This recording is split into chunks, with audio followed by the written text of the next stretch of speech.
નમસ્કાર મિત્રો, આગામી 3 દિવસ માટે સાવધાન થઈ જજો, કારણ કે એક સાથે 4 વરસાદી સિસ્ટમો ગુજરાત તરફ આવી રહી છે, જે પશ્ચિમના દરિયા બાજુ આગળ વધી રહી છે, એટલે સાવધાન થઈ જજો। આજે હવામાન વિભાગે જણાવ્યું છે કે આવતી 5 થી 10 ઓગસ્ટ સુધીમાં ગુજરાતમાં 3 મોટા વરસાદી વાવાઝોડા ટકરાય તેવી આગાહી કરવામાં આવી છે। જો મિત્રો આજની વાત કરું તો છેલ્લા 24 કલાકની અંદર સૌરાષ્ટ્ર અને દક્ષિણ ગુજરાતના ભાગોના 13 જિલ્લાઓમાં ભારે વરસાદ નોંધાયો છે। આ વાવાઝોડા નજીક આવવાને કારણે ગુજરાતમાં તોફાની પવન ફૂંકાઈ રહ્યો છે। ત્યાર પછી આજે અંબાલાલ પટેલે જણાવ્યું છે કે આવનારા આ વાવાઝોડા ગુજરાત માટે ઘાતક બની શકે છે। અત્યારે આ વાવાઝોડું મધ્ય ભારતમાં તોફાન મચાવી રહ્યું છે। છેલ્લા 2 દિવસથી અવિરત વરસાદ પડી રહ્યો છે।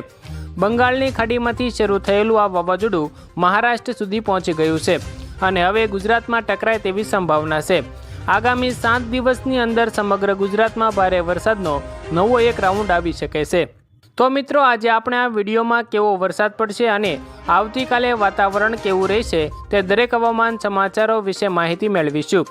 તો આ વિડીયો શરૂ કરીએ તે પહેલાં આ વિડીયોની નીચે એક હાઇપ કરવાનું બટન હશે, તેને જરૂરથી દબાવી દેજો અને અમારી આ યુટ્યુબ ચેનલને સબસ્ક્રાઈબ પણ જરૂરથી કરી દેજો। વિડીયો પસંદ આવે તો વિડીયોને તમારી એક લાઇક જરૂરથી આપી દેજો।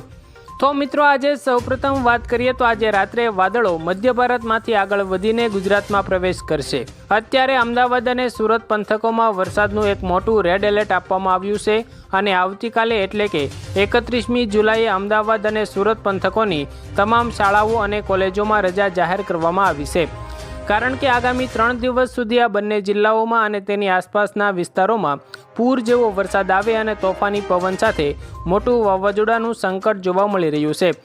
આ બંને જિલ્લાઓમાં સરકારે તોફાની પવન અને ભારે વરસાદના કારણે લોકોની રક્ષા કરવા માટે તૈયાર થઈ ગયું છે।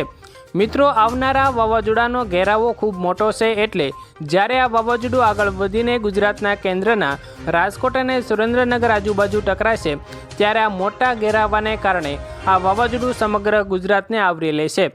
ટૂંકમાં મિત્રો હવે ઓગસ્ટ મહિનામાં સમગ્ર ગુજરાતમાં ધોધમાર વરસાદની આફત જોવા મળી રહી છે। અત્યારે આ વાવાઝોડાને લઈને મહારાષ્ટ્ર રાજ્યમાં આશરે સમગ્ર વિસ્તારોમાં 25 ઇંચ કરતાં વધારે વરસાદ નોંધાયો છે।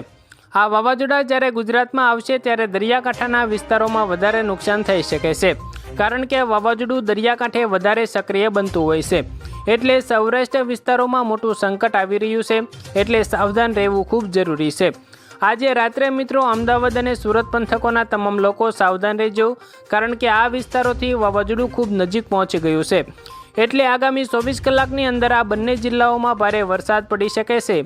હવામાન વિભાગે આ વાવાઝોડાને કારણે સુરત અને અમદાવાદ જિલ્લામાં રેડ એલર્ટ મૂકવામાં આવ્યું છે। હવે ગુજરાતમાં 1 ઓગસ્ટથી 10 ઓગસ્ટ સુધી સમગ્ર દરિયા નજીકના વિસ્તારોમાં રેડ સિગ્નલ જાહેર કરવામાં આવ્યું છે। અત્યારે આ વાવાઝોડું ઇન્દોર સુધી પહોંચી ગયું છે અને આવનારા સમયમાં આ વાવાઝોડાની સૌથી મોટી અસર સૌરાષ્ટ્ર પંથકોમાં જોવા મળશે, કારણ કે જ્યારે આ વાવાઝોડું ગુજરાતના મધ્યમાંથી પસાર થશે એટલે સૌરાષ્ટ્રના દરિયા કિનારો સક્રિય બનશે અને વાવાઝોડાને તેની બાજુ ખેંચવાનો પ્રયત્ન કરશે। એટલે હવે આજથી સૌરાષ્ટ્રના તમામ લોકો ભારે વરસાદ માટે તૈયાર થઈ જજો। મધ્ય ભારત સુધી આવેલું આ વાવાઝોડું આજે રાત્રિ સુધીમાં દક્ષિણ ગુજરાતમાં ટકરાશે અને તોફાની પવન ફૂંકાવાની સાથે ધીમો વરસાદ શરૂ કરશે, એટલે દક્ષિણ ગુજરાતના તમામ ખેડૂતો તૈયાર થઈ જજો। હાલ ઉત્તર ગુજરાત સુધી આ વાવાઝોડાની પૂંછડી પહોંચી ગઈ છે, એટલે આવનારા 24 કલાકમાં ગુજરાત તરફ કાળ આવી રહ્યું છે, જે ગુજરાતમાં ભારે તોફાન શરૂ કરશે। એટલે મારે તમને એટલું જણાવવાનું કે ખેડૂતો ખાસ સાવધાન થઈ જજો, કારણ કે પાકોને મોટું નુકસાન થઈ શકે છે।